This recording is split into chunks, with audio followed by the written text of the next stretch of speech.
Famílias raras, tudo bem com vocês? Com mais um episódio do nosso canal. Essa ferramenta que Deus nos deu para compartilhar histórias, compartilhar ferramentas, verdades, princípios e valores que têm contribuído para cada um que está assistindo e tem nos acompanhado desde o primeiro episódio. Se você ainda não assistiu o primeiro episódio, volta lá, assiste, você vai ver as histórias, o que é o Famílias Raras, por que que nasceu, qual é nosso propósito, mas você vai ver também cada história de superação, seja dentro das doenças raras, alguns do luto, entre outras histórias que nós compartilhamos. Hoje não vai ser diferente. Hoje eu tenho um grande convidado aqui, mas antes de passar para ele, te apresentar quem ele é, eu quero te fazer um desafio. Compartilhe esse episódio aqui com 5 pessoas que eu tenho certeza que elas vão estar aguardando a sua mensagem. E como eu falo sempre aqui, todo dia tem alguém que precisa desse conteúdo aqui, que vai tirar um fardo, tirar um tijolo. Eu tenho falado aqui também que nosso papel como Instituto Famílias Raras é tirar tijolo.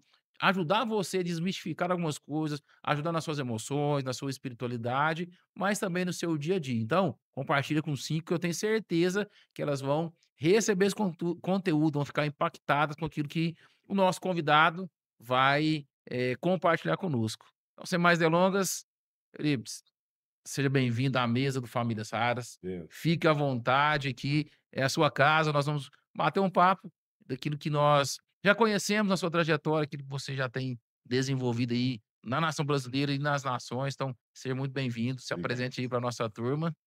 Bênção de Deus. Privilégio estar aqui, a gente entende que cada oportunidade é Deus que nos dá para a gente poder compartilhar aquilo que a gente tem experimentado, aquilo que a gente tem vivido, principalmente na minha própria vida, né? Eu me chamo Eurípides Mendes, eu sou pastor da Igreja Sal da Terra, sou missionário de jovens com a missão Jocum, sou casado com uma carioca belíssima, Deus me deu o privilégio, não sei quem orou mais, foi ela, se foi eu, que é Osana Cristina, o nome da minha esposa todo crente fala pelo menos uma vez na semana, Osana.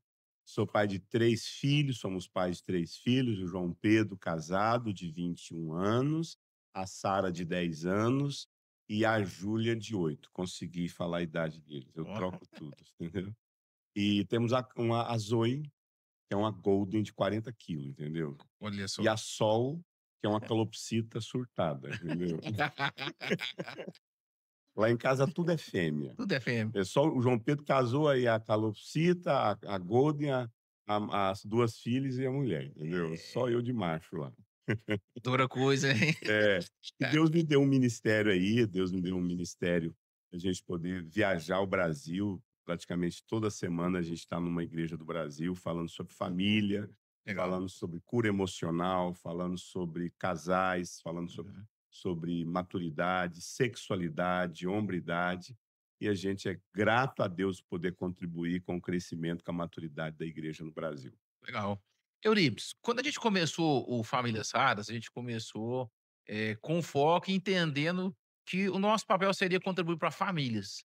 Porque, a nossa história, quando a gente descobriu que o Samuel ele viria ao mundo com alguma probabilidade de uma doença rara, nós descobrimos na jornada da descoberta até o falecimento dele, o quão importante foi para mim e pra Maria tá bem nos papéis, ajudando um ao outro. E quando a gente entra, né, dentro desse assunto, tem algo que a gente foca bastante aqui e a gente gosta de, né, de falar bastante que é como que a gente lida com as emoções diante de grandes desafios.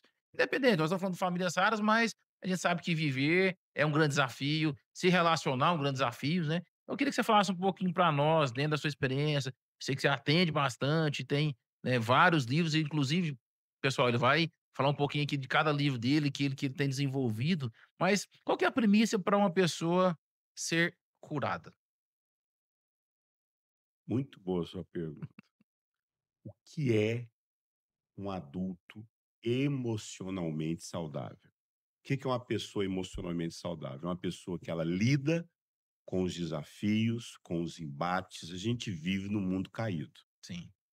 E o pecado de Adão respinga o tempo todo na nossa vida, mesmo depois do novo nascimento. Uhum. Então, nós sempre estamos lidando aí com as consequências do pecado de Adão.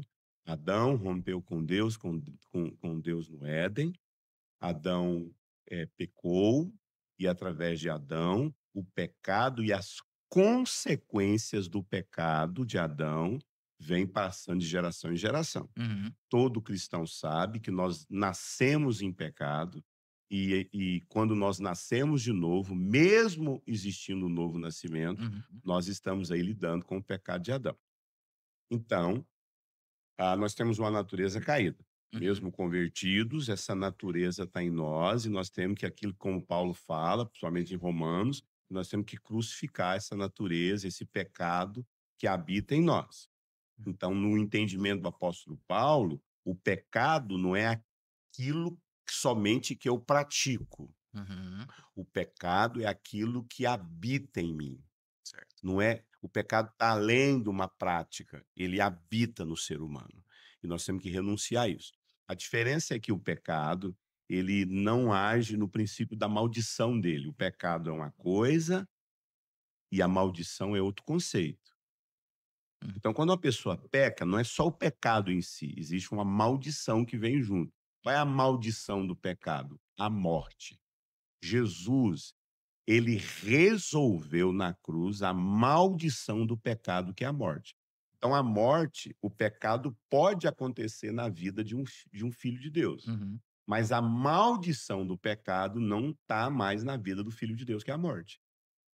Mas nós sofremos consequências na vida. uhum, Primeira coisa, nós temos uma natureza caída e vamos ter que lutar isso o tempo todo dentro de nós, mesmo que essa maldição do pecado não nos condene, certo. diferente de alguém que não conhece a Cristo, não nasceu de novo.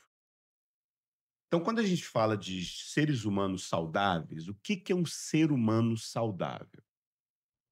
É um ser humano que ele sabe lidar com tudo que vai acontecer de ruim na vida dele. Uhum, Uma tragédia, uma doença.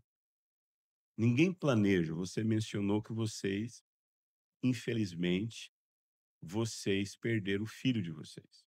uhum, Por mais difícil que seja encarar, isso é o, isso são os respingos de pecado, do pecado de Adão. uhum, Ninguém está livre de uma tragédia. Filho voa pela janela de um carro, mesmo você amando a Deus. uhum, Você pode falir financeiramente, mesmo sendo fiel em dízimos e ofertas. Porque a gente está aí vivendo todos os dias as consequências dos pecados de Adão. E nós estamos herdando isso em nós. Então a vida vai nos proporcionar tudo quanto é tipo de situações difíceis, confrontos, mortes, perdas. E eu preciso, como ser humano, saber lidar com as tragédias e com as dores da vida. E o que que faz é a minha maneira de perceber, é a minha interpretação e a minha percepção de vida. Que eu vou saber lidar com todas essas consequências que de um mundo caído, isso tem a ver com 2 coisas. Tem a ver com o novo nascimento em Cristo Jesus e tem a ver com a minha saúde emocional. Então, o que que uma mulher que tem saúde emocional, uma mulher que tem saúde emocional, ela vai lidar com problemas na vida igual qualquer outra mulher. Ela vai ter as consequências da dificuldade do casamento, o filho que pode perder, os adoecimentos da vida. Mas quanto mais emocionalmente você mais você saberá lidar com as consequências da vida, com os problemas da vida. uhum, Uma mulher que ela não um homem, uma mulher que eles não têm saúde emocional, eles vão surtar, eles vão adoecer. Vocês 2 estarem casados pós perda de filho é a exceção. uhum, Via de regra, casais se separam quando o filho morre.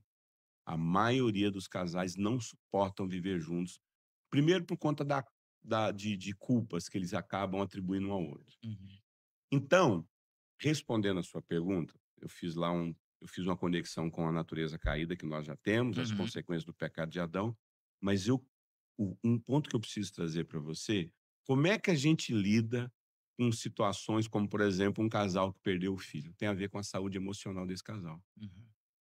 Um casal que tem uma saúde emocional saudável, eles vão saber, eles vão se refazer, eles vão se reorganizar diante de uma tragédia. Agora, o que é adulto com saúde emocional saudável?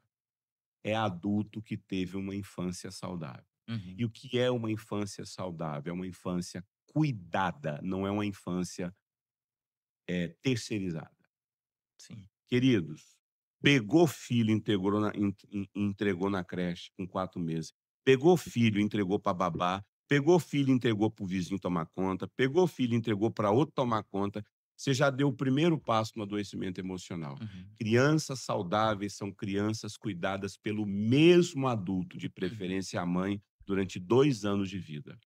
Crianças que, quando elas nascem, elas já vão para a creche. Crianças, quando elas nascem, elas já vai morar com fulano. Troca de cuidador, elas desenvolvem uma coisa chamada dessensibilização afetiva. Uhum. Elas não aprenderão, elas não vão conseguir fazer vínculos saudáveis na vida. Por quê? Qual que é o nosso primeiro vínculo saudável? Com a nossa mãe. Então, a criança, através de uma coisa chamada rotina, a dinâmica do sameness, que é a dinâmica da mesmice. A mesma atividade, o mesmo dia, as mesmas coisas, levantar de manhã cedo, a criança acorda na hora que ela quiser. Uhum. Que hora que a criança tem que acordar? A hora que ela quer. Aí ela mama, brinca, mama, brinca, mama, brinca, mama, brinca. O tempo todo com a mãe. Refeição, brincar. 2 anos, mãe, brincar. O pai é um coadjuvante ali Uhum. junto. Ele está ali tentando encaixar nesse mundo. Essa criança, nessa rotina chamada dinâmica do sameness, da rotina, vai desenvolver uma coisa chamada apego. Apego. O que é o apego? Eu tenho a minha mãe, ela é minha mãe e o meu mundo é minha mãe. E o pai está ali junto. Essa dinâmica do apego vai nascer o sentimento mais importante no ser humano. Uhum. O sentimento mais importante, que é uma tatuagem, assim, prega aquela tatuagem no ser humano. E ele vai levar essa tatuagem no cérebro dele pelo resto da vida, que é o sentimento de pertencimento. Eu pertenço a essa família, é a minha mãe. E esse sentimento de pertencimento, que é um sentimento que eu vou levar pelo resto da vida, vai dar à Uhum. luz a um outro sentimento, que é o sentimento de amor próprio. O que é o sentimento de amor próprio? Sei fazer escolha, vou casar com gente saudável, se eu passar por situações difíceis, eu tenho família, eu tenho esposa, eu vou saber lidar com isso. Pegou filho, colocou na creche, adoece o resto da vida. Dentro dessa dinâmica que a gente está falando aqui, como que o amor materno se transforma a nossa maior dor? Fala um pouquinho sobre essas feridas maternas, que é algo que você aborda e fala com muita propriedade nos seus seminários aí. Tá, eu escrevi um livro sobre isso, né? Sim. É Uhum. bom você mencionar isso. Eu escrevi um livro sobre a questão da ferida materna. É esse livro aqui, ó. Esse livro nasce assim, eu tenho uma forma de escrever livro. Eu escrevo livro por três motivos. Uhum. Eu escrevo livro primeiramente por conta de uma experiência pessoal na minha vida. Cada livro que eu escrevo é uma experiência que eu vivi. Uhum. E a forma de eu assimilar o que eu estou vivendo, eu tenho que escrever. Tudo que eu estou vivendo. Se eu viver uma experiência esse final de semana muito profunda, eu já começo a escrever, escrever, escrever, escrever. Escrevo, escrevo, escrevo, escrevo, que eu vou guardando aquilo lá. Então, primeiramente, são dramas pessoais, dores pessoais, crises pessoais, angústias pessoais. Eu tenho minhas dores, meus dramas, minhas crises.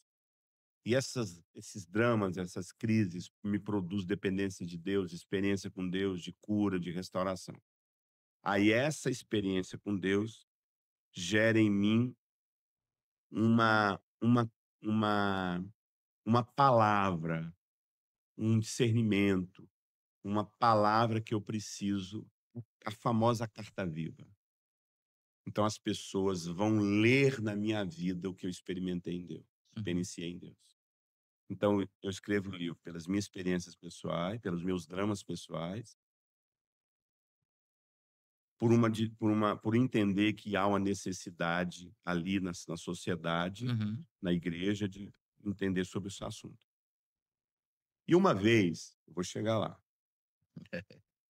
uma vez, minha esposa chegou para mim e falou assim: se você escutar mensagens minhas de 8 anos atrás, você vai ouvir eu falar assim: ah, minha mãe é uma tia. É como se fosse uma tia que eu nunca vi na vida. O que você sente pela sua mãe? Nada, minha mãe me abandonou quando eu tinha 1 ano e 3 meses, assim, não sinto nada por ela. Respeito, mas eu não tenho um sentimento pela minha mãe. Eu não preciso me sentir culpado, porque eu não sinto nada por ela. A mulher que cuidou de mim foi minha madrasta, a Iramar, e, e foi através dela que eu tive vínculo. Aí minha esposa falou assim: meu amor, eu tenho dificuldade com essa frase sua. Você não sente nada pela sua mãe. Pois é. Uma vez eu cheguei para ela, falei assim: amor, nossas filhas já estão grandes, já estão com tanto 7 anos, João Pedro já casou, né? E eu queria ir lá na minha mãe. Tinha 38 anos que eu não via minha mãe. Minha mãe me largou na casa da minha avó quando eu tinha 1 ano e 3 meses, e nunca mais voltou atrás. Todas as vezes que eu vi minha mãe, eu fui atrás dela. Uhum. E aí tem 38 anos que eu não vejo minha mãe, eu preciso que a minha mãe conheça meus filhos. E eu peguei e liguei para minha mãe. Falei: mãe, eu tô conversando com a minha esposa aqui, a gente tá querendo ir no Natal. Era mais ou menos assim, um mês de novembro. Eu tô querendo ir na casa da senhora com as meninas, tal. Ela falou: não vai vir, não. Você só vai vir quando eu mandar. Eu não quero neto, eu não quero ver você. Fazia 38 anos que eu não ia até ela. Uhum. Aí eu contei para Osana. Falei: amor, minha mãe falou: não é para me ver, para mim ir lá. Ela falou: o que que você sente? Eu falei: nada. Falei: como é que você não sente? Você tem que sentir alguma coisa.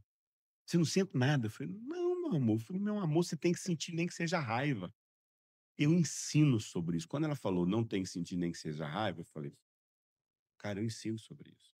Que os nossos sentimentos, eles existem para nos proteger. Uhum. Deus nos deu emoções como proteção. Uhum. Toda emoção é um mecanismo de proteção. Eu sinto nojo para não comer coisa podre. Uhum.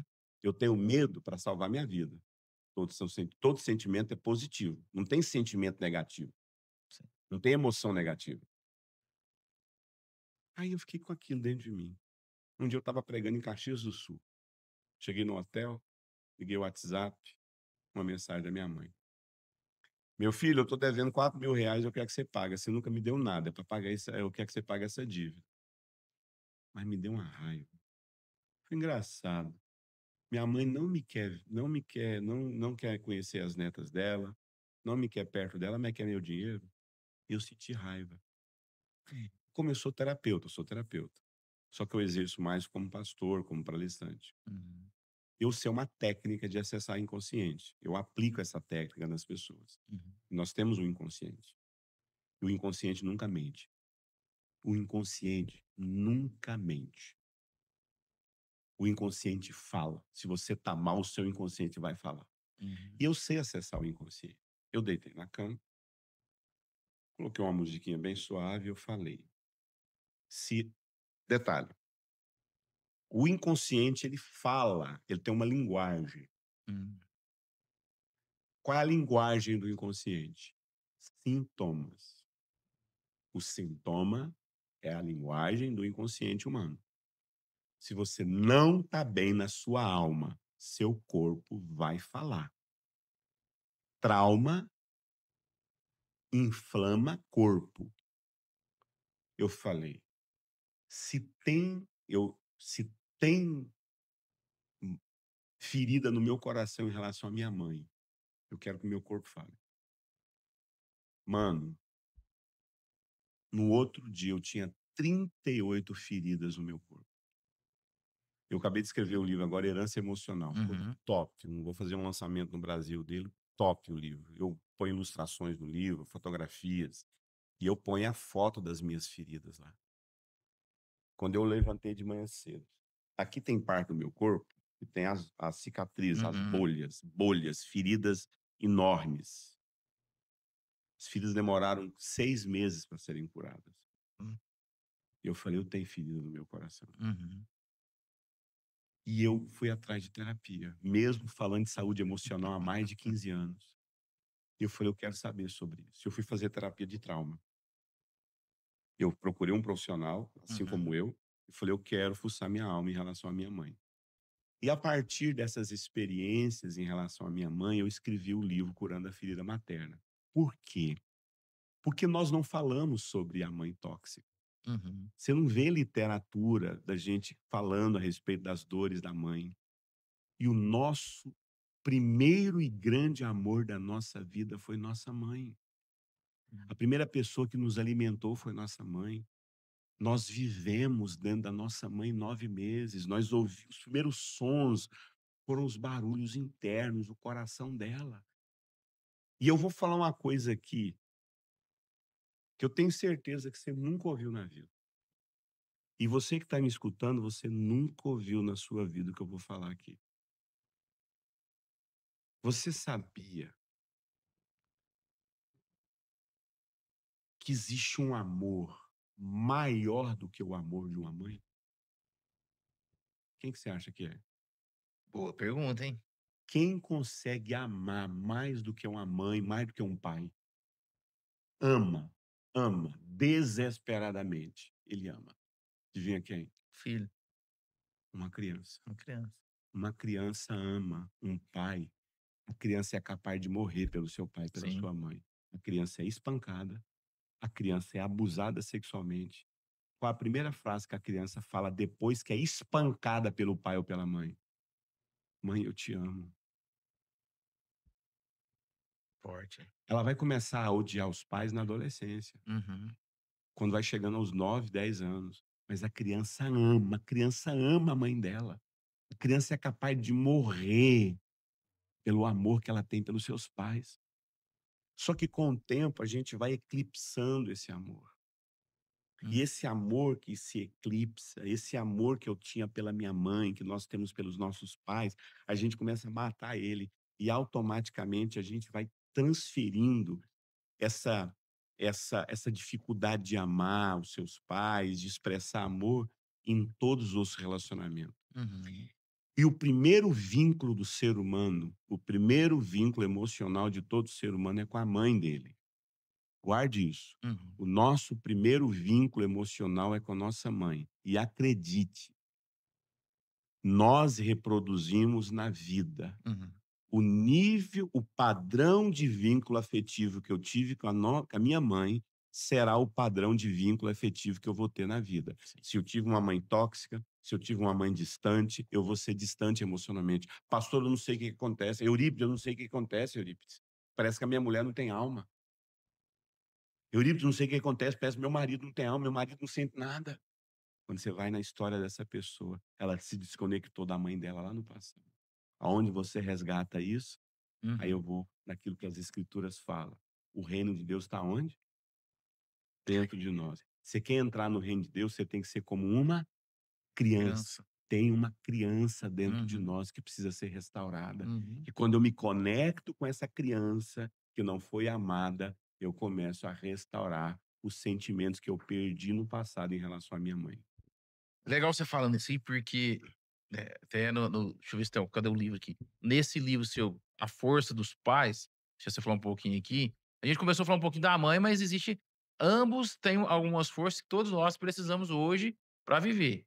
E dentro desse contexto e vivendo, né, atualmente a gente vai vendo que as disfunções, ela vai prejudicando cada vez mais a sociedade. Então qual que é o papel de um pai, de uma mãe para preparar o seu filho para literalmente ser a flecha que ele vai enviar e cumprir o propósito de vida, o chamado, que eu sei que você depois pode falar um pouquinho para a turma um pouquinho do livro aí, que é fantástico, né. Legal você falar sobre papel. Qual que é o primeiro papel que a gente ganha na vida? O papel quando a gente nasce, Quando a gente nasce, qual é o nosso primeiro papel? filho. Papel de filho.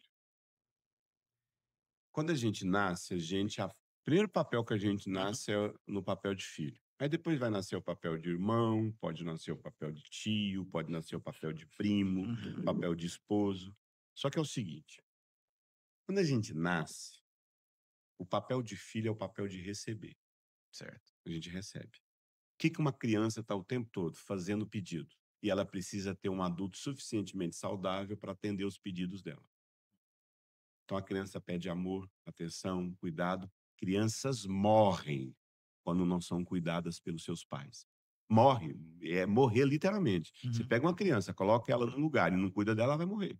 Uhum. Então a criança precisa do seu pai e da sua mãe Sim. para que ela possa sobreviver na vida. E essa criança faz pedidos de amor, cuidado, de atenção. Criança chega até seguir os pais a mãe com o olhar. Ela segue a mãe, que ela precisa daquela mãe. Então a primeira coisa que a gente aprende na vida é receber Uhum. através dos pedidos. Então, qual a primeira lição que a gente aprende na vida? Ganhar, receber através dos pedidos. Aí a gente cresce mais um pouco. A gente vai aprender a segunda lição da vida, que é quando a gente tem um irmão, que é Compartilha. compartilhar. Então, o que que eu aprendo quando eu tenho irmão? Eu aprendo a compartilhar. Eu tenho, te dou. Você tem, você me dá. Uhum. Depois nós entramos na terceira fase mais importante na vida do ser humano, que é casar. Então, quando a gente é criança, a gente aprende a ganhar. Quando a gente é irmão, a gente aprende a compartilhar. Quando a gente casa, a gente aprende a Dividir. dividir, é irmão. A dar do que Ser um, ser um. ser um. Só que eu só vou aprender a ser um com a minha esposa se eu tive uma infância e soube ganhar, Uhum. soube compartilhar para eu aprender a ser Ser um. um. E quem são as pessoas que nos ensinam nas fases da vida? Os nossos Uhum. pais. O pai nos dá identidade, o pai nos dá caráter e os pais nos dão personalidade. Uhum. Qual é o tripé da individualidade do ser humano? Identidade, personalidade e caráter. Certo. Identidade vem da palavra idem, o igual. Quem que é o igual da menina? A mãe Da dela. mãe. Quem que é o igual do menino? O pai Pai. dele. O menino aprende com o pai e a menina aprende com a mãe. Uhum. Qual que é a segunda coisa que a gente aprende na nossa individualidade, melhor dizendo, o tripé da individualidade? Primeira coisa é a identidade. Segunda, a personalidade, de onde vem a palavra persona. Essa caneca aqui é personalizada. Uhum. Alguém imprimiu a marca aqui, a marca de vocês. Uhum. Então, a minha personalidade, ela é construída de onde surgem os transtornos de personalidade, que não é uma doença, é um traço. Transtorno de personalidade borderline, são 10, transtorno de personalidade esquivo, transtorno de personalidade narcisista. E quem constrói personalidade? Mãe. Mãe.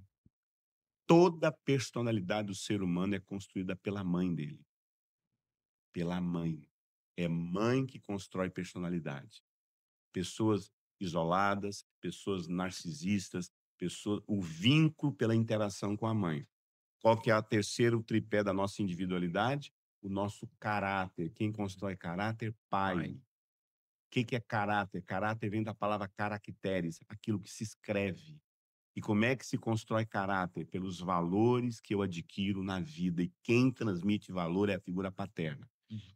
Então, só que tem muito mais. Agora, o que que é a força dos pais? A vida tem dois movimentos. A vida tem dois movimentos. Quais são os dois principais movimentos da vida? O movimento de avançar e o movimento de recuar. Na vida, ou você está avançando ou você está recuando. Na vida, você está indo para a vida profissional, indo para a sua carreira profissional, como homem, como mulher, passando no vestibular, conquistando o espaço que é seu, indo lá naquilo que te pertence. Isso é avançar. Mas na vida, você recua. Você está passando por uma crise financeira. O que que você faz? Você recua. Recuo. Você está passando por uma crise na sua saúde. O que que você faz? Você Recuo. recua. Agora, recuar não é só no sentido de coisas negativas. Você dá um passo atrás em muitos momentos da sua vida. Mas não é só dar um passo atrás, é puxar. Na vida, ou você está sendo empurrado ou você está sendo puxado. Quem é que nos ensina a fazer esses dois movimentos? De esteja avançar na vida ou puxar. O que que é avançar na vida? Ir para o desconhecido, ir para fora, conquistar o mundo. O que que é puxar, ir para dentro? O que que é dentro, internamente, lar? Então, quem nos dá a capacidade de realizar esses 2 movimentos? Os Pai. nossos pais. A mãe é a força que nos puxa, o pai é a força que nos empurra, Uhum. é o pai que nos dá uma bússola interna, é o pai que nos manda para o mundo, é o pai que nos avança. Vamos pegar, por exemplo, a igreja que eu faço parte. Eu sou pastor de uma igreja chamada Sal da Terra.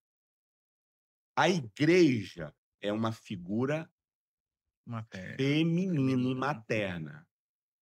Uhum. O que que é o casal perfeito? O casal perfeito, um homem corpo, mulher cabeça. Ô, desculpa, Eu mulher cabeça, mulher corpo, homem cabeça. Essa é a figura perfeita. uhum, Qual é a figura perfeita de um casal como Cristo? Cristo cabeça, igreja corpo. uhum. Qual que é a figura perfeita de um casal? Homem cabeça, mulher. Mas onde está a expressão? Onde você se expressa? Na cabeça ou no corpo? No Do corpo. corpo. Então a igreja, ela tem uma expressão feminina, Uhum. igreja, mas uma direção masculina, uma percepção, um apontamento. Então eu faço parte de uma igreja que ela tem uma expressão materna, Uhum. mas a Sal da Terra é uma igreja com muita direção masculina. Então tudo na Sal da Terra, a maioria das vezes é para fora. Uhum. A Sal da Terra é uma igreja que ela se expressa para fora. Projeto social, obra social, missões, evangelismo, sempre foi assim. Por que que a Sal da Terra é assim? Que ela, a Sal da Terra, ela tem uma base de uma liderança masculina. Não que mulheres não exerçam liderança na Sal Uhum. da Terra, mas o governo da Sal da Terra é um governo masculino. Por isso que a Sal da Terra tem uma expressão feminina como igreja, Uhum. mas um direcionamento masculino. Então, o homem é o apontamento, a mulher é o acolhimento. O homem projeta, a mulher acolhe. Então, a mãe é a figura do acolhimento, a figura do conforto, a figura que a figura que puxa. Mãe quer trazer todo mundo para dentro de casa. Uhum. Pai saudável quer mandar todo mundo para a vida. O dia mais feliz na vida de um homem saudável é o dia que fica em casa. Sabia disso? Sabia. O dia mais infeliz na vida de uma mulher é o quê? Com a O dia que parte, fica em com a casa. foi embora. Então, agora, quem nos dá força? Por que que você é uma pessoa que tem dificuldade de ir para a vida? Por que que você é uma pessoa que tem dificuldade de passar no vestibular, tirar uma habilitação, ir lá, abrir uma empresa, empreender, quando você vai na raiz, problema com o pai? Por que que você é uma pessoa que tem dificuldade de falar dos seus sentimentos, sentar, conversar, se abrir, abrir sua intimidade, quando você vai na raiz, Uhum. problema com mãe? É, desafiador. Você que está nos acompanhando aqui, eu quero particularmente quero te aconselhar a adquirir, porque realmente é um manual que vai te ajudar a equilibrar muitas coisas que a gente vem desequilibrado. Ou muitas vezes costumo dizer, né, Eurico, se a gente pega demandas com porta aberta, não foi você que abriu, você recebeu. Agora a gente tem a condição, né, por ferramentas de poder organizar. Dentro desse tema também, o Euripides, tem uma perguntinha que me passaram aqui para fazer para você, que é assim: por que temos uma geração jovem tão fraca emocionalmente hoje? Não é fraco. Ó, você viu? A pergunta foi proposital para ele aqui. Por que que nós temos? Então nós não temos a geração fraca, Não, a Bíblia fala que os jovens são o quê? fortes. Fortes. Nós temos uma geração tímida. Nós temos uma geração que ela tem muito mais uma expressão feminina do que masculina. É Sim. uma geração que ela fica muito mais em casa, Uhum, protegida pela mãe, não sei se você sabe, 51% das famílias brasileiras têm são lideradas, uhum. mantidas por mães. Então nós Sim. somos uma geração onde a figura materna, ela é mais presente. Uhum, Então, nesse sentido, o jovem é forte nas amizades, uhum. forte nos nas relações de amigo, ele é forte emocionalmente, Sim. ele é forte para adorar, ele porque o feminino, e aí não estou falando nada de questões ligadas à homoafetividade. mas o feminino é muito presente na nossa geração. Sim. Nós somos uma geração que nós temos muito mais uma identificação com a mãe, com os vínculos, com as amizades, com os acolhimentos, Sim. entendeu? Uhum. Dentro dessa expressão, é uma mãe que puxa mais. Mas nós temos pouca expressão masculina. Uhum. Então, e é esse homem lá dentro de casa acaba também cedendo. Então, ele acaba deixando os filhos em casa porque a mãe quer todo mundo em casa. Agora, por que que esse pai e essa mãe estão dentro de casa? Por que que esses filhos estão dentro de casa? Porque esse casal não está resolvido. Eu vou falar uma coisa para você, quanto mais resolvido é um casal, mais os filhos querem ir embora. Uhum. Quanto mais o filho sente que está assim, de vela, Uhum. o casal quer tanto estar junto, viajar muito, curtir um ao outro, sabe, ir para Buenos Aires e viajar para Europa, que Uhum. esses filhos começam a fazer o quê? "Ah, eu acho que eu estou A hora, né? estragando, eu acho que já está na hora de eu ir embora". Mas fica todo mundo ali, no Uhum. ninho, vivendo. Então, isso vai gerando uma timidez de enfrentar a vida, de enfrentar o mundo. Então, Uhum. nesse sentido, eu posso falar que esse jovem, ele se tornou fraco para enfrentar o mundo, entende? Mas as feridas em relação a essa mãe que puxa demais, que quer controlar demais. Tem um vídeo na internet muito curioso, que é um passarinho com a boca aberta diante de uma minhoca. Você já viu esse vídeo? Já viu esse vídeo? Acho que sim. Ele fica com a minhoquinha no chão e ele fica assim o Aham. tempo todo com a boquinha aberta tentando pegar a minhoca. Uhum. Ele não consegue, não consegue. Porque ele tá esperando a minhoca fazer o quê? Pular Pular no dentro da bico bolsa. dele. E por que que ele tá esperando a minhoca pular no bico dele? Porque ele ficou mais tempo no ninho. Então, essa geração hoje fica mais tempo no ninho. Uhum. E nós, cristãos, temos uma boa oportunidade de mandar nossos filhos para missões. Uhum. Deu 18 anos, manda para missões, vai fazer intercâmbio, vai fazer projeto missionário e vai assumir a própria vida, cuidar de si mesmo. Mas é uma geração que tem timidez de enfrentar a vida. E quem é a pessoa que nos desafia? Uma vez eu estava numa igreja, aí era um corredorzão assim, né? E aí eu estava passando aquele corredor, de repente o menino veio lá e estabacou. Pá, tá a cara no chão. Aí ele levantou-se e olhou para mim, eu: "Segura, peão!" Aí ele olhou para mim assim, levantou, de repente quem aparece? A mãe. A mãe dele. Quando a mãe apareceu, adivinha? Derramou chorar. Que a mãe é essa mãe que acolhe Uhum. sentimento. Sim. Então, nós temos uma geração de jovens psicolo eh eh intelectualmente inteligente. Amado, essa Sim. meninada opera esses equipamentos aqui de olho Sim. fechado. Quando a Eles gente demora tempo a Meu aprender. Deus, eles vai aqui e descobre tudo. Sim. Mas eles nunca foram tão fracos emocionalmente. Uhum. Por quê? Porque é uma geração extremamente protegida, o tempo todo sendo protegida. Hum. E por quê? Porque é o seguinte, o que a mãe faz, o pai não faz. Uhum. O que o pai faz, a mãe não faz. Eu Sim. falo uma coisa, se as pessoas gravarem isso aqui, eu ganhei a palestra, eu ganhei o podcast, eu ganhei o recorte, nunca acredite nessa frase. Nunca mais diga essa frase. Eu sou pai dessas crianças. Você não é pai, você é mãe. O que uma mãe faz, um pai não faz. O que o pai faz, uma mãe não faz.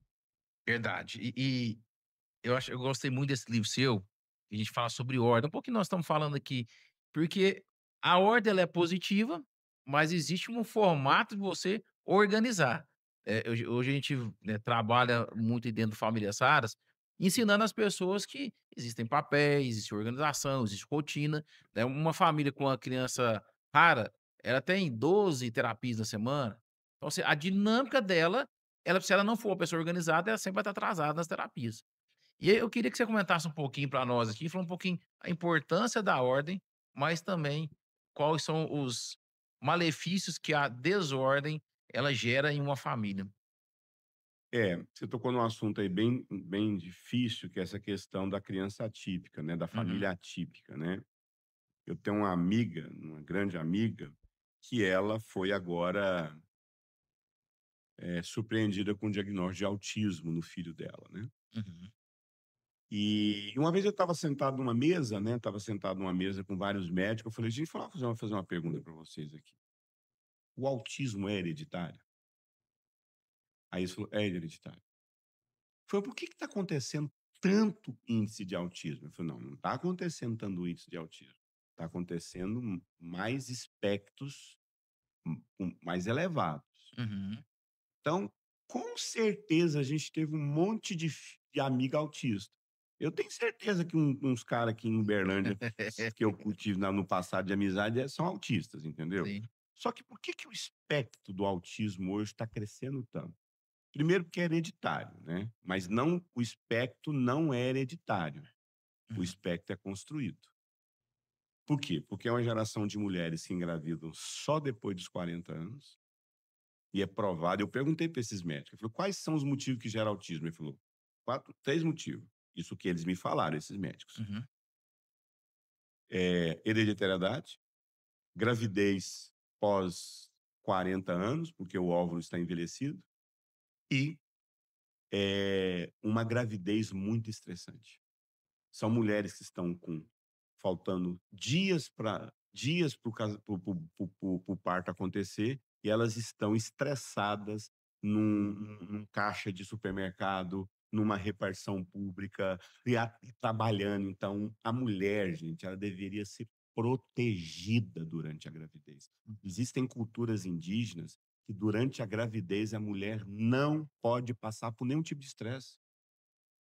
A mulher não deveria ter estresse, porque nós temos uma coisa no cérebro que fica pronto com 45 dias de vida intrauterina, que chama amígdala cerebral. Hum. E a amígdala cerebral, ela é o que regula as nossas emoções e cria as nossas emoções, Sim. que são as emoções de proteção de sobrevivência. Uhum. Então, a amígdala cerebral é provado pela neurociência que a nossa amígdala cerebral está conectada com a amígdala cerebral da mãe. Então, tudo que uma mãe sente durante a gravidez, a criança sente. Tudo, todo medo, toda raiva, toda decepção, toda angústia que uma mãe sente durante a gravidez, a criança sente. Então, por que eu estou falando isso aqui dentro desse aspecto? Porque nós vivemos uma geração onde as pessoas não pensam no tempo certo para engravidar. Uhum. Engravidam de qualquer jeito. Gravidez hoje é só para tirar foto. É só para postar, fazer um álbum legal, mas quando a criança nasce, como eu disse no início, entrega para a creche. Terceiriza, né? E você sabe o que que é isso? Tudo isso é ordem.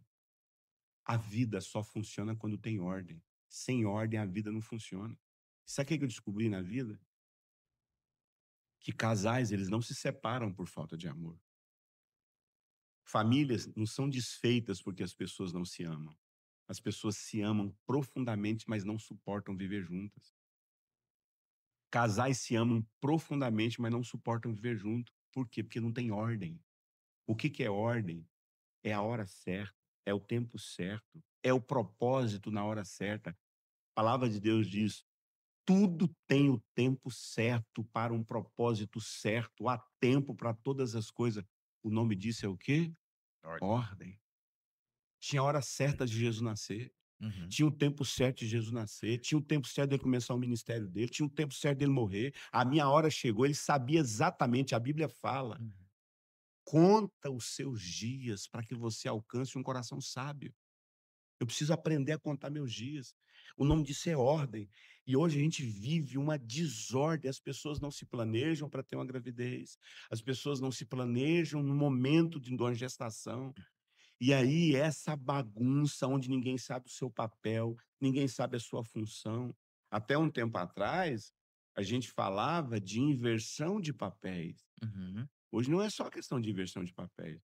Hoje é inversão de identidade. É um homem que não sabe quem ele é uma mulher que não sabe o papel dela. No momento que ela é para ser mãe, ela está sendo empresária. No momento que ela é para amamentar, ela não está amamentando. Ela mete uma mamadeira na boca da criança. E a mamadeira nasce a partir, a mamadeira, o bebê conforto, nasce a partir do tempo onde a mãe não tinha mais tempo para cuidar dos seus filhos, depois do pós-guerra. Então, toda essa desordem e a família, ela é feita para que haja ordem. Papel do pai, papel da mãe, função do pai, função da mãe, momento certo, a hora certa. a hora de ir para a escola, o tempo certo. Deixa eu falar rapidamente aqui dos 3 níveis dos relacionamentos da nossa socialização. Primeiro nível de socialização na nossa vida é a socialização materna. Primeira coisa que a gente precisa na vida é mãe, mãe, mãe, mãe, mãe. Mãe, mãe o dia todo. Nesse período, as mães deveriam focar tudo nessa criança, produzindo aquilo que eu falei, vínculo, rotina, dinâmica do sameness, que é a dinâmica da mesmice. Uhum. Mãe, durante 2 anos, as mães deveriam ficar longe dos seus filhos, sabe quanto tempo durante esses 2 anos? 3 horas no mínimo, uma vez, no mínimo não, uma vez por mês só. A criança nunca deveria sair de perto da sua mãe nos 2 primeiros anos de vida. Nunca. Uhum. Porque a criança, ela não acredita no inconsciente dela que ela é um ser vivo, ela acredita que ela é um órgão interno da mãe. A criança pensa que ela é um órgão da mãe. Quando essa criança nasce, o inconsciente dela acredita ainda que é um órgão interno da mãe. Quando você pega essa criança, e coloca no bebê conforto, quando você pega essa criança e coloca na creche, ela está perdendo a sua conexão. E ela adoece. Ela morre por dentro. Então, a primeira coisa que a criança devia ter nos 2 primeiros anos de vida era mãe. Mãe. Segunda coisa que a criança devia ter nos 5 primeiros anos de vida era família. Mamãe, papai e os demais membros da família. O tempo todo ali. O mundo da criança. Eu viajo no Brasil, falo uma coisa difícil de ouvir. Toda criança que pula no meu colo sem me conhecer é muito carente de pai e mãe. Criança saudável esconde de gente que ela não conhece. Sabe quando você chega numa casa? Quando eu chego numa casa e uma criança esconde de mim atrás do pai e da mãe, eu falei, criança saudável. Quando eu chego numa casa, a criança já pula no meu colo, eu falo, criança doente. Olha. Porque ela tem carências. Então, segundo nível que a gente tem na vida, socialização familiar. Primeiro, socialização materna. Uhum. Depois, socialização familiar. Papai, mamãe e os demais membros da família.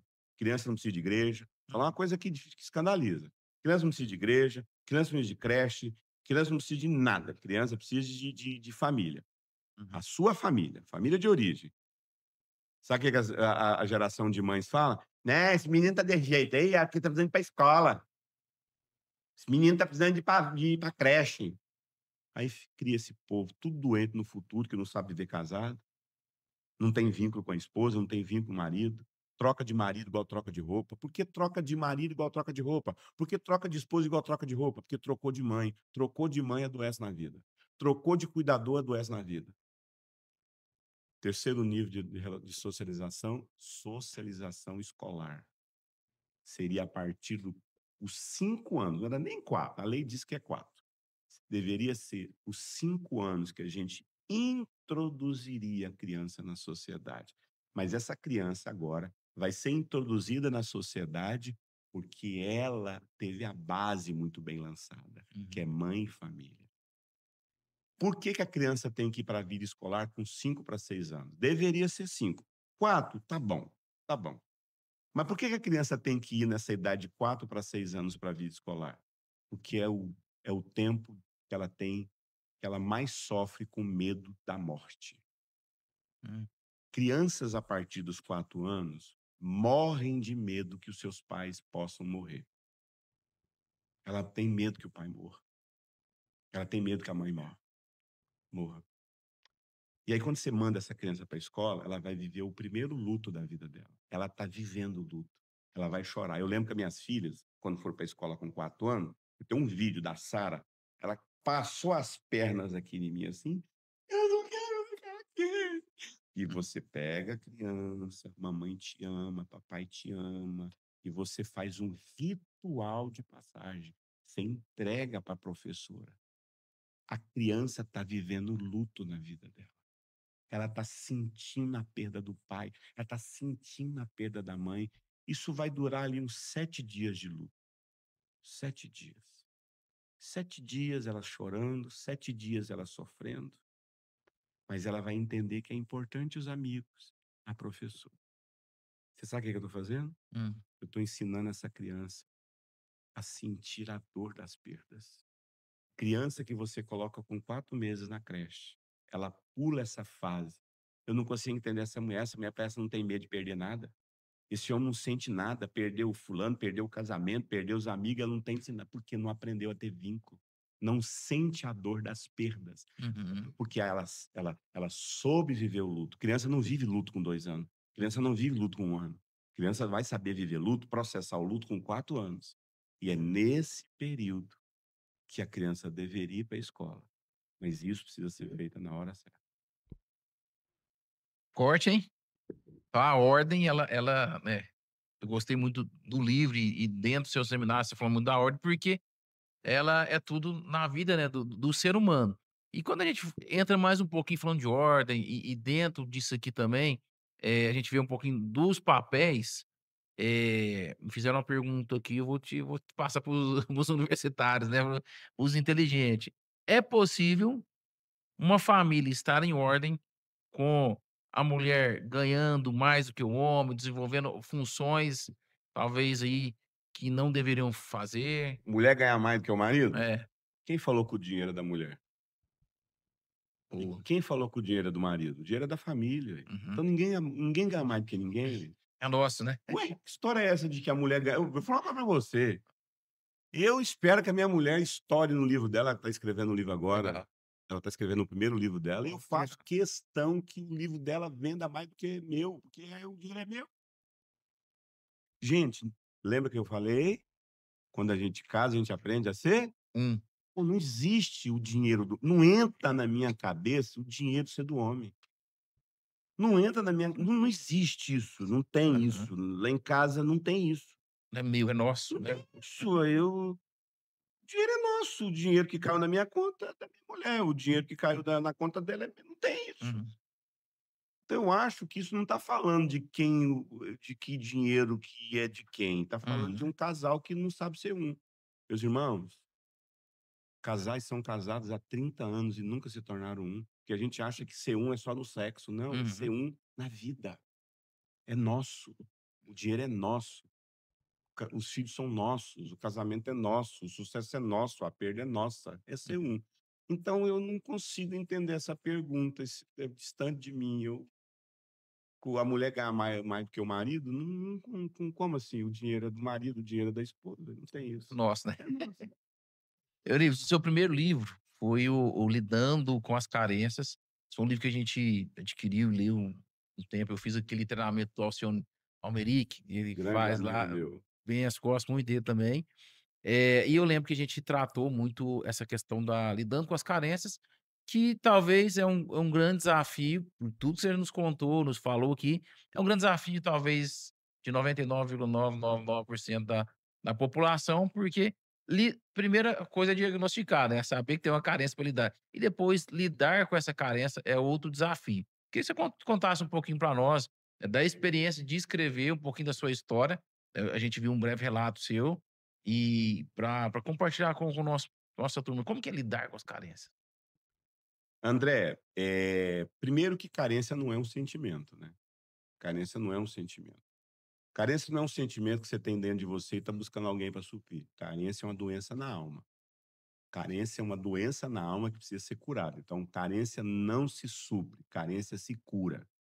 Primeira coisa que as pessoas entender é porque elas têm uma carência emocional dentro delas e elas estão tentando achar alguém para suprir. Só que essa carência vai piorar na vida dela, porque ninguém consegue suprir carência.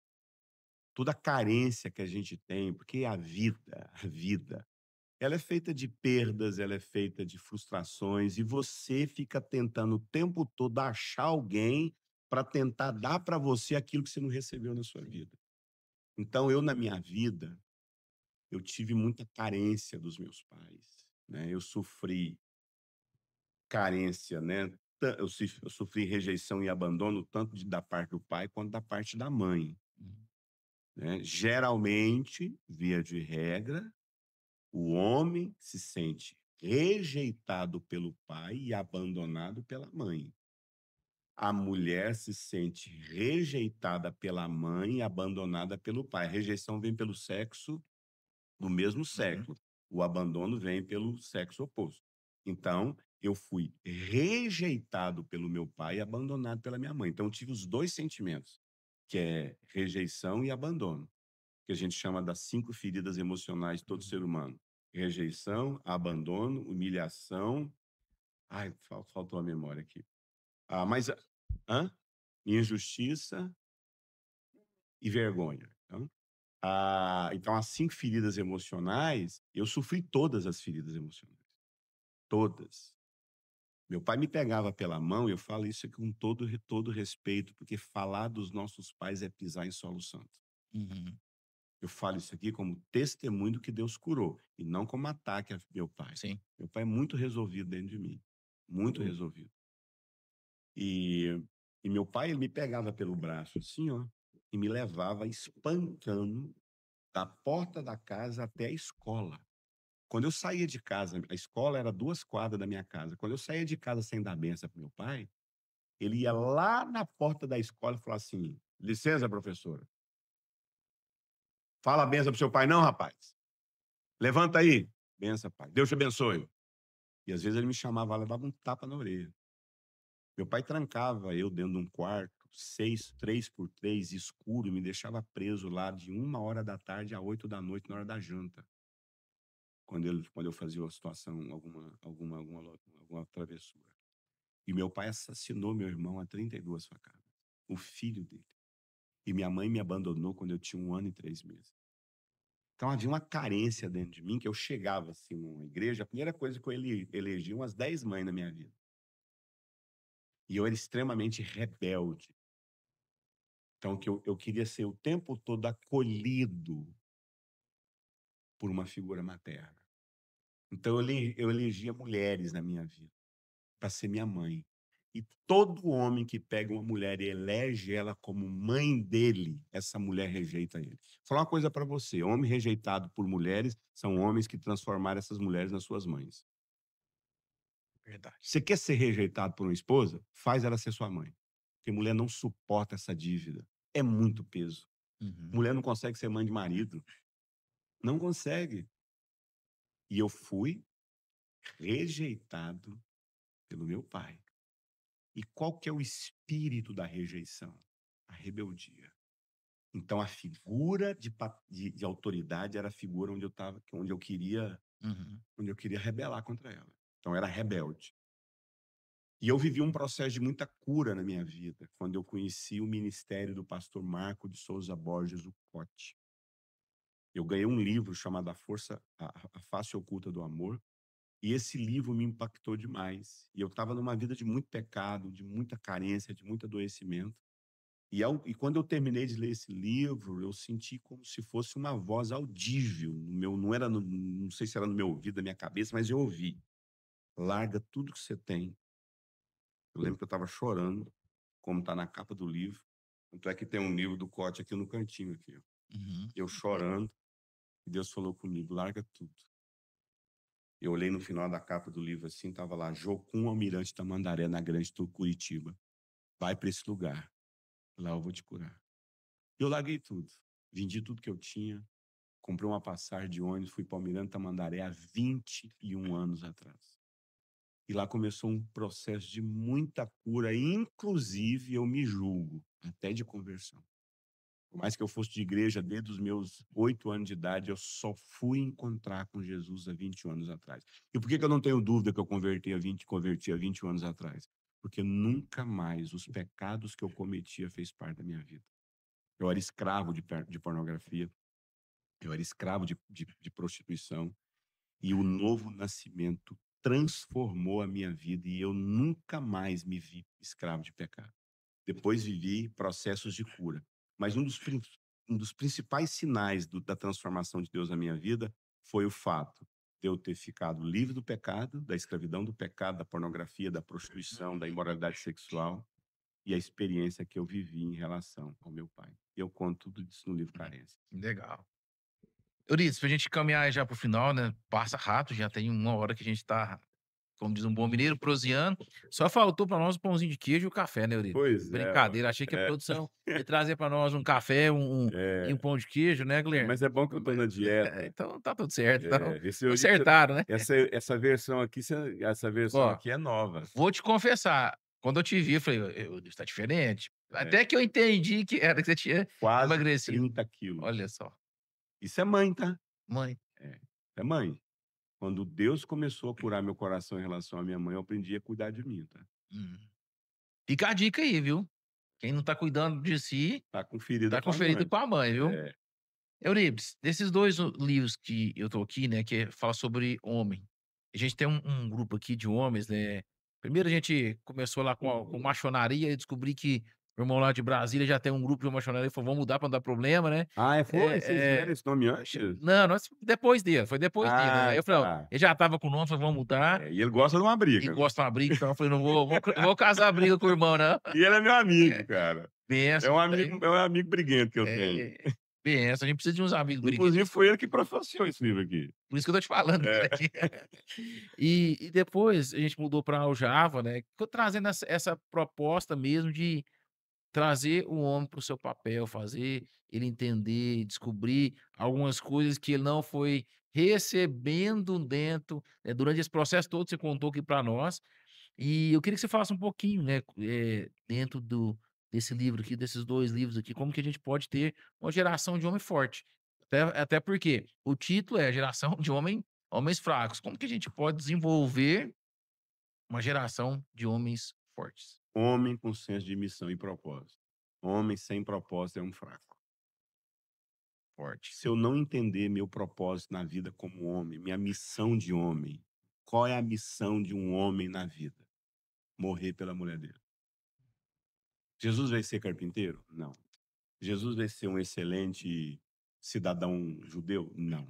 Tudo isso fez parte da vida dele. Uhum, Mas qual foi a missão de Jesus aqui na Terra? Dar a vida pela igreja, morrer pela sua igreja, uhum, pela sua esposa e apresentá-la a si mesmo santa, cuidar, dar a vida. Ele fala assim: maridos, Efésios, maridos, amai as vossas esposas como Cristo. E como é que Cristo amou? Dando a vida. Como é que homem se torna forte quando ele enfrenta a morte? uhum. E qual é a morte que um homem tem que enfrentar? A morte de morrer pela sua esposa, por uma mulher. Homem ama trabalhar, homem ama enfiar a cara no mercado de trabalho, homem ama fazer um monte de coisa na vida para avançar e tá legal. Mas essa não é o maior desafio na vida de um homem. Qual que é o maior desafio na vida de um homem? Encontrar uma mulher e empenhar uma palavra com essa mulher e nunca mais voltar atrás dessa e dar a vida por essa mulher. E renunciar a si mesmo. Uhum. E eu gosto quando os caras chegam para mim e falam assim: pastor, essa mulher tá me matando. Eu falei: glória a Deus, velho. Vai dar certo. Para isso que mulher serviu mesmo. Mulher nasceu para matar a gente, entendeu? Uhum. Foi assim com Jesus. A mulher de Jesus matou ele, tá de bom tamanho, a sua tá te matando. Minha cunhada, quando eles vão passar as férias lá em casa, né? Minha cunhada tem uma mania de chamar meu cunhado de minha vida, né? Ô, vida! Aí quando ela fala ô vida, eu olho para minha esposa e falo assim: ô, morte! Então, quando eu ministro para homens, eu falo: olha para tua mulher que do lado aí. Fala assim: olá, minha morte. Tem uma boa morte, entendeu? Então, como é que homem vira homem forte? Quando ele entende senso de propósito. Qual que é o Sim, propósito do homem? Dar a vida pela sua esposa. É isso. E é isso que eu falo nos meus livros. que legal. Euripides, obrigado, né, por Amém. essa mesa repleta de ensinamentos aqui. Obrigado. Eu falo que eu tenho um privilégio, porque, assim, eu tenho a oportunidade de ficar vendo e revendo e revendo Legal. cada episódio que a gente grava aqui, porque sempre é enriquecedor.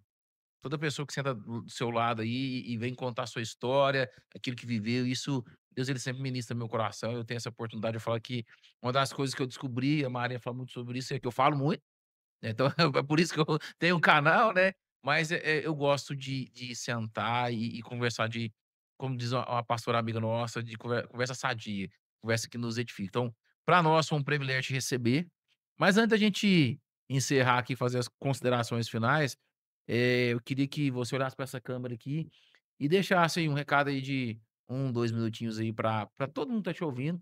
Imagina que você tá falando para 8 bilhões de pessoas, essa sua voz vai ecoar e você tem a oportunidade de dar aquela mensagem. Se eu puder dar uma mensagem para minha geração, seja uma pessoa que honra os primeiros começos. Aprenda a honrar. Eu tô aqui para honrar meu pai que me deu vida.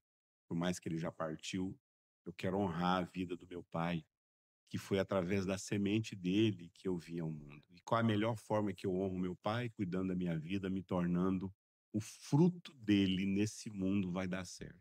Honrando a minha mãe. Honrando a minha mãe. Eu posso falar uma coisa para você, assim como eu já falei isso várias vezes, para mim eu já falei. Minha mãe também foi uma criança ferida. Ela não pôde dar aquilo que ela não recebeu. Mas eu quero honrar minha mãe, porque o útero dela me deu vida. E eu quero honrar as 2 pessoas que mais me influenciou na minha vida, que foi Paulo Borges Júnior e Marco de Souza Borges, 2 Borges. Dupla de Borges. Isso, esses 2 homens marcaram a minha teologia, marcaram a minha transformação, marcaram a minha vida. Então, se eu pudesse falar para minha geração, seja um homem de honra, seja uma mulher de honra, aprenda a honrar quem te deu oportunidade, aprenda a honrar quem deu vida a você, aprenda a honrar, independentemente dos erros, independentemente. Meu pai matou meu irmão, minha mãe me abandonou, lá na minha infância. Eles erraram na função, eles foram falhos na função, eles não conseguiram cumprir a função direito, mas eles foram perfeitos na missão, a missão de trazer um homem de Deus que eu sou nesse mundo. Paulo Júnior e o pastor Cote podem ter errado, inclusive na função em relação a mim. Talvez nunca, e nunca bateram no meu ombro e falaram assim: olha, você segue o meu legado, você prega as mensagens que eu prego. Talvez eles nunca vão fazer isso. E assim como os meus pais, eles podem errar na função. Mas o Paulo Júnior e o Cote foram perfeitos na missão que eles cumpriram na minha vida. Tudo isso é honra. Aprenda a honrar seus pais, aprenda a honrar seus líderes, aprenda a honrar quem te deu o pontapé, quem te deu o início, quem foi aquela pessoa que lançou você. Seja uma pessoa de honra. Legal. Para você que recebeu todo esse conteúdo que eu tenho certeza, eu anotei várias coisas aqui, você anotou, então eu te convido a assistir novamente. Lembra dos 5 que você encaminhou lá no começo? Agora você vai encaminhar para mais 10. Eu tenho certeza que aquilo que Euripides compartilhou conosco aqui impactou a sua vida, a sua casa, a sua família, e tem várias pessoas que precisam desse conteúdo. Eu sempre gosto de falar e enfatizar aqui que sempre tem uma pessoa aguardando receber esse conteúdo. A gente manda tanta coisa no WhatsApp, né? Bom dia, boa tarde, boa noite. A gente precisa aprender a mandar informação boa, saudável. E é um dos nossos slogans aqui que informação saudável salva vidas. Então, você que já assistiu, agora tem a missão de mais 10. Euripides, como é que o pessoal te encontra? Fala para nossas redes sociais, como é que faz para adquirir os seus livros? Ok, eu tenho meu canal no YouTube, que é PR Eurípides Oficial. PR Eurípides Oficial. É o meu canal no YouTube, meu canal no Instagram, meu canal lá no TikTok, todos os meus canais nas redes sociais é PR de pastor, PR Eurípides Oficial. O meu site é preuripides.com.br, onde tem a minha loja virtual lá, com todos os livros, meus livros e apostilas para você adquirir. Euripides, obrigado. Amém. Foi um privilégio para eu dividir contigo essa Bênção. mesa. Me sinto honrado, porque Ah, eu acompanho agradeço. você aí há muitos anos, né? A Marina, nós temos bastante livros. E aumentamos, né, meu bem, a nossa Biblioteca. biblioteca aqui, que vai enriquecer, e a gente tem Glória a Deus. sido eternamente assim, muito abençoado pela sua vida, pelo seu chamado ministério. Muito obrigado. E para você que ficou conosco até o ao final, muito obrigado e até o próximo episódio. Deus abençoe.